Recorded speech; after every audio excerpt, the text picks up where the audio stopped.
or the fears or whatever the case may be. Yeah, they become a lot smaller. Yeah, what the Ovo say? Tell the truth, shame the devil. Right. In fact. I'm screaming. That is I'm sorry. Go ahead. Tell the truth, shame the devil. Okay. That's real though. What's poppin', beautiful people? Welcome back to Kingdom Prototype, the blueprint for abundant living. I'm your girl X. I'm your girl Jazz. And welcome back, beautiful people. So we are closing out, maybe sorta. Kinda. Possibly. We don't know. Our trust series where we have been talking about how we have to. It is imperative that we trust in the Lord with all of our hearts and we lean not unto our own understanding. We need to start there. It is imperative. Why? Because life gon' life. Why? Because we have an assignment. Why? Because we want to walk in the promised land. Facts. And the Israelites ain't trust God. And ask me, go read your Bible. Did they enter into the promised land? Nope. And I also think it's important because we'll never fully understand the totality of God. Because as we talked about before, he's eternal. He's like infinite. It's impossible. So I just feel like we have to allow him to do a work in us, like, to give us the mind of Christ, to be able to discern spiritual things, because we just make our lives harder when we try to get to know God through our natural mind. Yo, facts. Go ahead. I'm sorry. No, you good. Yeah, because he's infinite and we ain't. Right. Like we is finite. That's right. Mm-hmm. Okay, cool. I say that right. Yeah, I said we is. It's all good. They know what you meant. Yeah. I'm going to say it anyway. I'm going to say it again with my chest. We is finite. And God is infinite. And so, in our finite way of being, we're trying to understand something that is infinite. It's impossible. Right. Literally. And I feel like, which causes us to tend to not trust God because we can't fully understand him. Mm-hmm. So it all ties in together. So I feel like that could be a huge barrier to trusting God, because when we try to reach him with our own intellect and we fail miserably, it's just okay, we have a hard time trusting because we don't understand. Yeah. Ooh, that's good. That's good. Like, y'all about to be so mad at me.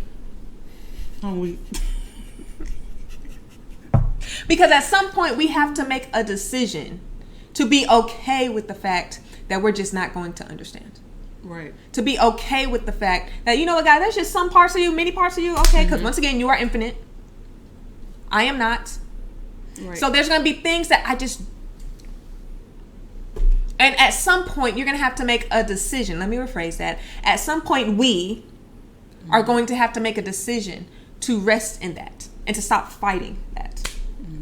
That's good. And I'll never forget, like, when I first started taking my relationship with God serious, I feel like you probably saw some of it. Like, I was so fixated on getting to know God intellectually. I did all my research. Bro. I watched all kind of stuff on YouTube. One thing about it, I'm gonna know my facts, but I was going at it the wrong way. And God revealed it to me. He actually took me to First Corinthians, because I know it talks a lot about this, that's not his way for humans to get to know him through their own intellectual abilities. Yeah. But I wasn't really necessarily aware of that at the time, so I thought I was doing something, and that's still good. Like, I enjoy, researching different things about God, learning about God, but it's bigger than that.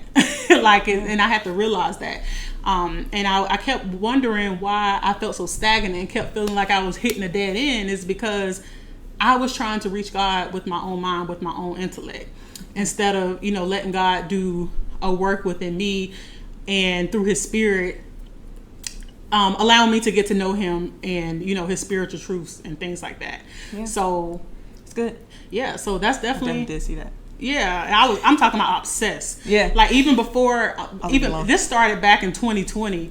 And I feel like, honestly, it was a trick of the enemy that I can see now, where I'm so fixated and so obsessed on learning this intellectual information about God. It's like I'm realizing that I'm not going any deeper. Basically, I'm just surface level because I can't depend on my own intellect. to reach him. Yeah, very much so. And I'm curious if that was your way of I'm curious if you started growing when you made a decision that, you know what, God is real. I remember we had a conversation at your house and you was like, how do you know that God is real? And I was just like, I've experienced him. It wasn't helpful. I'm weak. Like, my answer to you was not helpful at all. I was like, literally, that's all I had. I have experience. I just taste and see that the Lord is good. Yeah. All right, taste and see that the Lord is good. And I was able to taste and see that the Lord was good based off of just experience. Right. And I can remember the times when you were grappling with, well, is God even real? And I'm curious as to when you made a decision to be like, you know what, I'm going to make a decision to just believe that God is real. That's when you started to grow and evolve and all the other cheesy, corny things. Yeah, I literally felt like I was going insane sometimes. Like, sometimes it was to the point where I literally would be in tears because I'm like, I'm doing all of this and I still don't feel nothing. You know what I'm saying? Like, I don't get it. Like, this is frustrating. Like, what's going on? And so this is something that I had to learn, and it makes sense now, but I didn't understand that then. But yes, when I did make the decision to, like, you know what? I don't understand everything about God. I don't have all the answers, but that's okay. Like, it was like, oh, that's good. A huge weight was lifted off of me, and it's just like, yeah, I felt like my spiritual life and my relationship with God began to take off after that. Yeah, I'm curious as to if sometimes we go in circles because we're too busy trying to protect ourselves.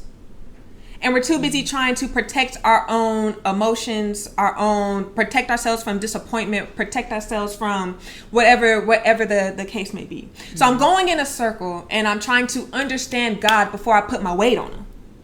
Because I don't want to put my weight on him and then I get disappointed. And I have to go through... about to fall off the way I'm agreeing, yes. You all the way down my street, on my block, all of that. In my driveway...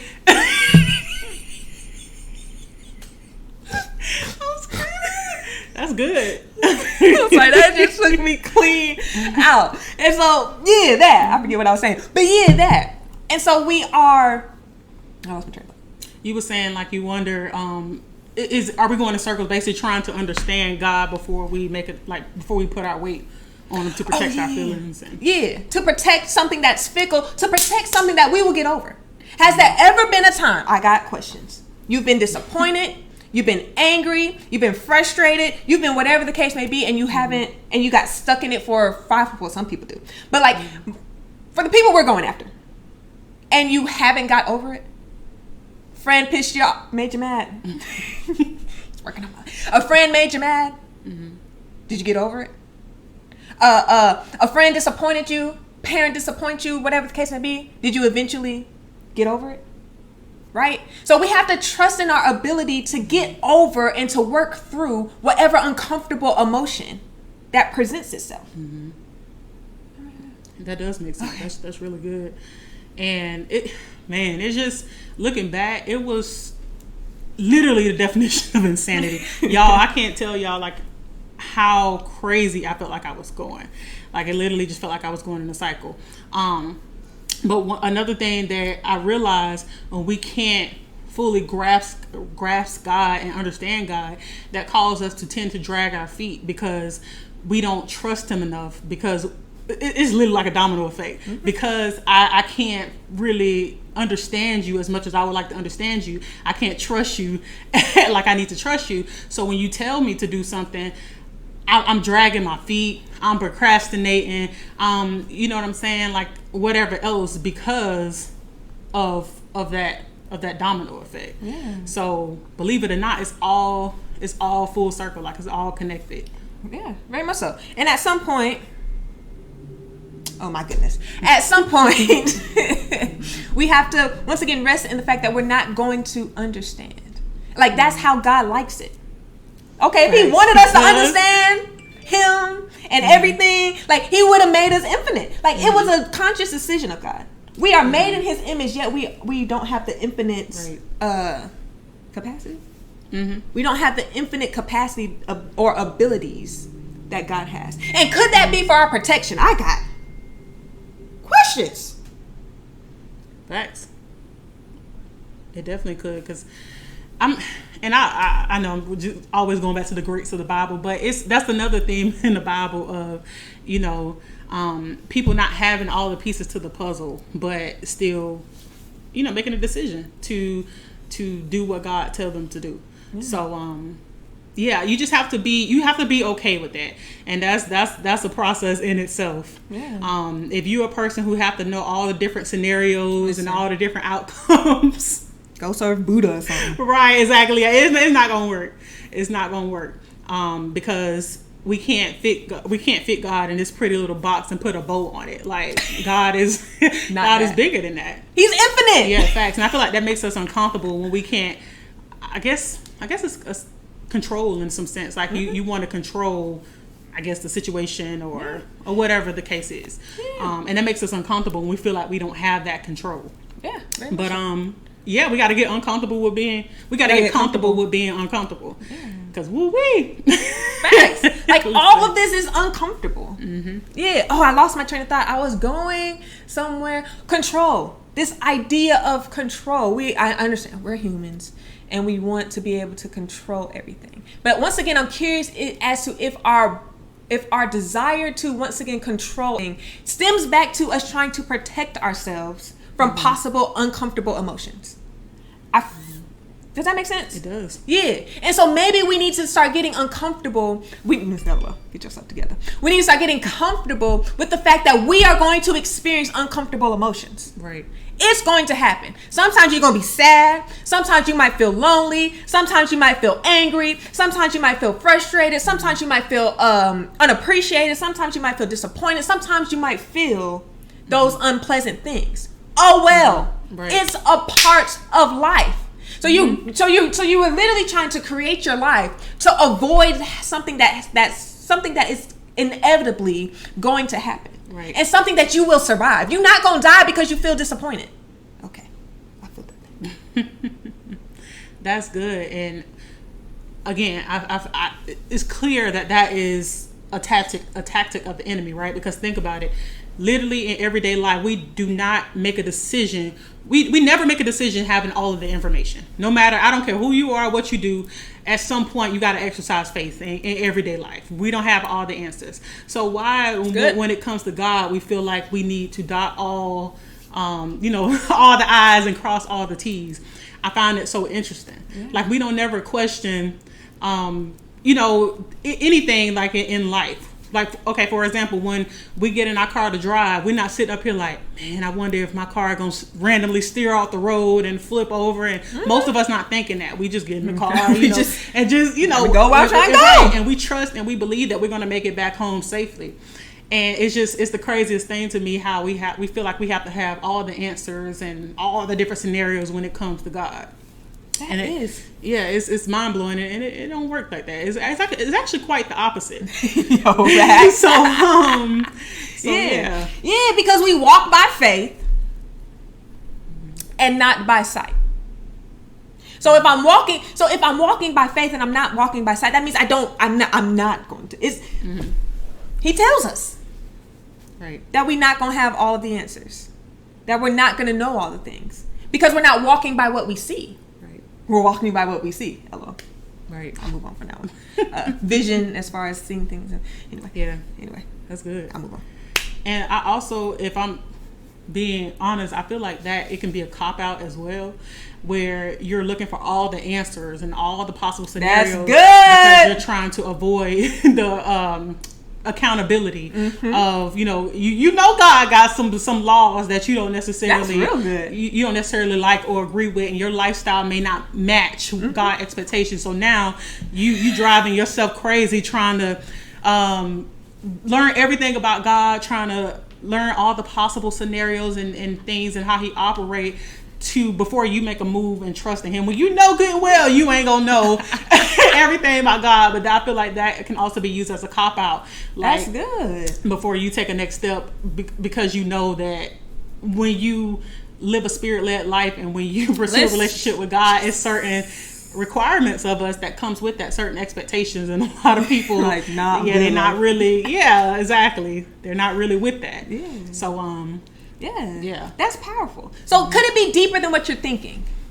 If I am holding on to what we've been talking about, intellect, what I don't understand, trying to prove whatever the case may be, like whatever reasoning I think it is, I'm curious as to if there's something underlying that. If it could be deeper than that. It's not the first reason, could be the second reason, or a third reason. Maybe that's something to start reflecting on. What are your fears with trusting God outside of your own intellect, trusting and resting in the fact that He is infinite and you are not. Okay, you are finite. What are your fears? Is it I'm terrified that I'm gonna hate my life? Like what is it? I'm terrified I ain't gonna have no fun. I'm terrified of what God's gonna require of me, what He's going to want. So it's definitely worth doing a deep dive, because I feel like so much freedom comes with that when you just go ahead and address those the concerns or the fears or whatever the case may be. They become a lot smaller. What the old folks say? Tell the truth, shame the devil. Right. Facts. I'm screaming. I'm sorry. Go ahead. Tell the truth, shame the devil. That's real though. Tell the truth, shame the devil. And also learning the power of being honest with God, because He already know anyway.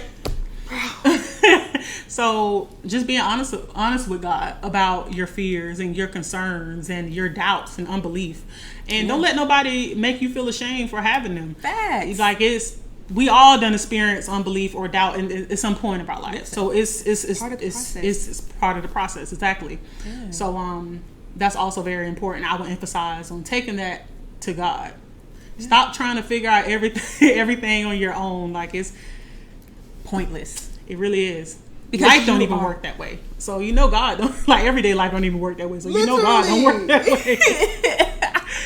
and also I just thought about it, like it makes sense why Jesus tell us to come to God as in a childlike manner, because children, they just react. They just react on impulse. They don't really sit down and think about, okay, well, if I do this, mommy, daddy gonna do that, or this and this gonna happen. They just go for it. They just they don't have all the answers. Exactly. I bet they don't know this. Exactly. Like, we going tomorrow? Right. Oh, we.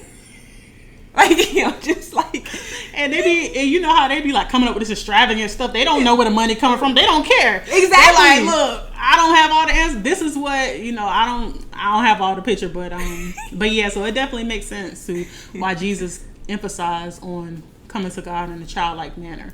Yeah, very much so, and trusting that He got you, right? So kids trust their parents. So I don't know how we about to get to Disney World, or I don't know how we about to get to what's on the North Pole. I don't know. Right? I'm over here. Yeah. Okay. All right, man. I don't know how we about to get there. Right. But shoot, I just know my mommy and my daddy, or whomever, they gonna get me there. Because in my childlike mind, we could almost kind of parallel. Like, I understand that as humans, we are all finite. Right. But when you are a child, there's just some cognitive abilities that you just don't got. Your brain has not been developed. And so you trust in the one whose brain has been developed and who can point out all of the other, who can make the plans, for lack of a better term. You just trust in that because their brain is developed and yours isn't. Right. And it's the same for God. His brain is developed, and ours ain't. Yeah. His brain is finite. His brain is infinite, and ours and ours aren't. So we trust in His infinity. I don't know if that's the right word. In His infiniteness. That's good. Yeah, and I was just listen. 1 Corinthians. It's all this all Paul be talking about. And First Corinthians, he be going in. I was just about to say, he be spitting bars. But even so, 1 Corinthians, what's this? Chapter 2, verse 14 through 16, the ESV version, it actually says, the natural person does not accept the things of the Spirit of God, for they are folly to him, and he is not able to understand them because they are spiritually discerned. The spiritual person judges all things, but is himself to be judged by no one. Ooh, let's just start right there. That's crazy. But for who has understood the mind of the Lord so as to instruct him? But we have the mind of Christ. So that's actually the perfect segue, like when you just gave the example about trusting God because He has the infinite mind. Infinite. Yeah, we know what we trying to say. So do y'all, right? Yeah, He has. He has the resources. Yeah, and He has the power. So, oh my goodness. So yeah, that was actually a perfect segue into that. So yeah, man, we have to get outside of ourselves. We have to get outside of the natural. And perfect segue to the spiritual. Go right? ahead. Facts. We have to get outside of the natural and embrace the supernatural. That was something I struggled with so hard. Yeah. In my beginning stages with my relationship with God, because it's just, I don't know, it was just so weird to me. Like, it just goes, obviously it goes against our everyday experience, but it's just like, wow, so I'm really gonna be out here like trusting an invisible being who I can't see, physically. And it just, my natural mind, it just could not understand it. Yeah. But that's why God tells us you have to have the mind of Christ, because if you don't have the mind of Christ and the Spirit of God, it's impossible to discern spiritual things. Yeah.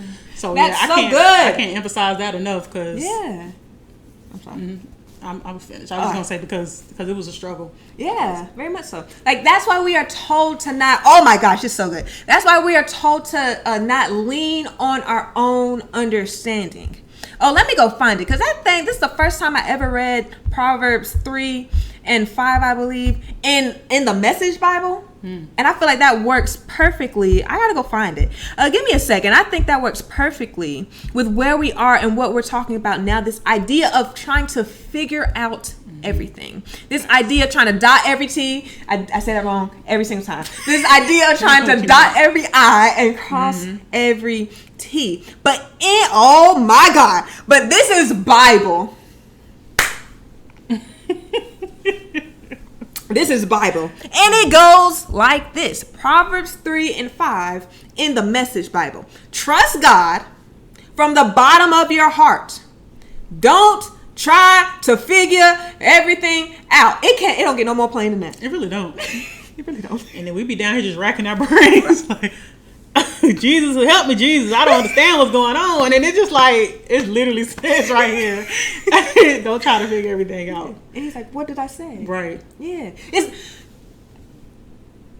It's not rocket science.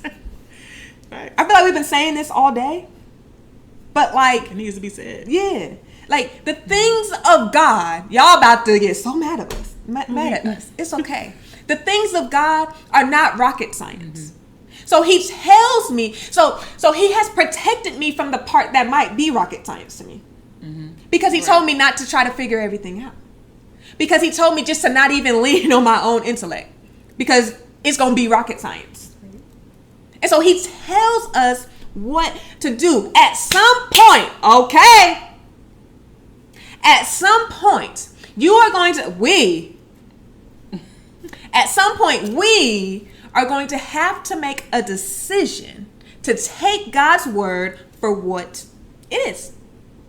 Period, point blank. It is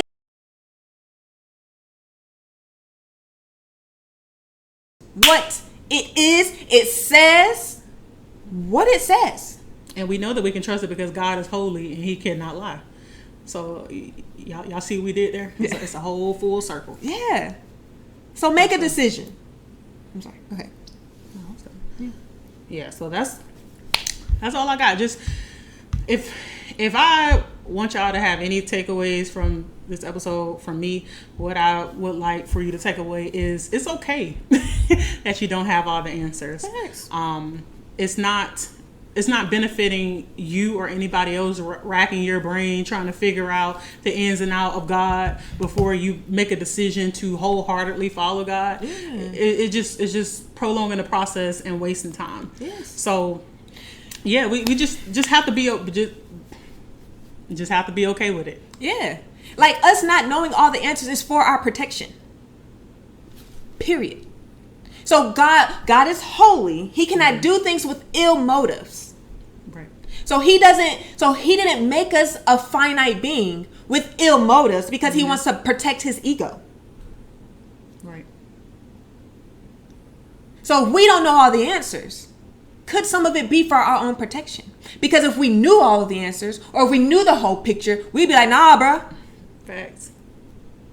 If we knew all the answers and we knew everything, now I don't even gotta trust you. Matter of fact, God, I don't even need you. Oh, I was just about to say that. That's good. That's good. So could God be giving us, a partial of the whole picture? Because if we had the whole picture, we wouldn't feel like we need him. Exactly. And we definitely do need him. So yeah, that's really good, actually. Exactly. So that's it. Take it for what it is. Like, take the word of God for what it is. It says it is not rocket science. And I'm gonna move on.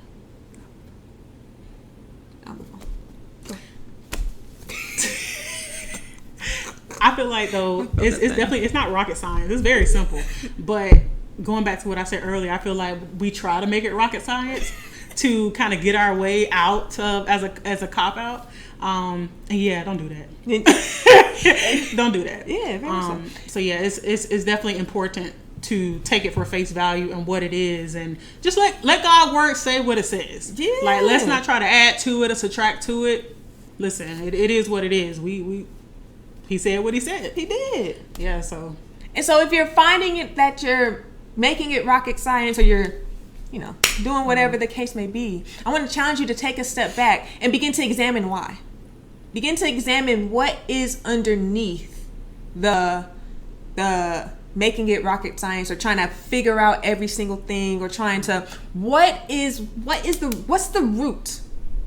Can we get out of this? Okay, can we get out of this society where we trim off leaves and we trim off branches, and can we just go to the root? That's good. Go ahead and just chop it down. Let a new tree grow. God that's what he excel in, is new beginnings. This is. Yeah, that's really good, actually. Yeah. I feel like that's so common. Like we cutting off these leaves and these branches. It's like, no, bro, the root is rotted. Like, yeah, we gotta start over. Literally. And so yeah. No, that's all. That's all I got. Woo! Like, yes. Yes, very much so. Listen, God said what he said. His plans for you to prosper you, not to harm you. He is holy. He cannot sin against you. He cannot lie to you. He cannot have an ill motive towards you. His thoughts are so much higher. His ways are so much higher than our ways. He is infinite, so much and we better. aren't. And so much better. That part. Okay? And he is infinite, and we are not. Rest in it. Because so far you've been fighting it, and how has that been working for you?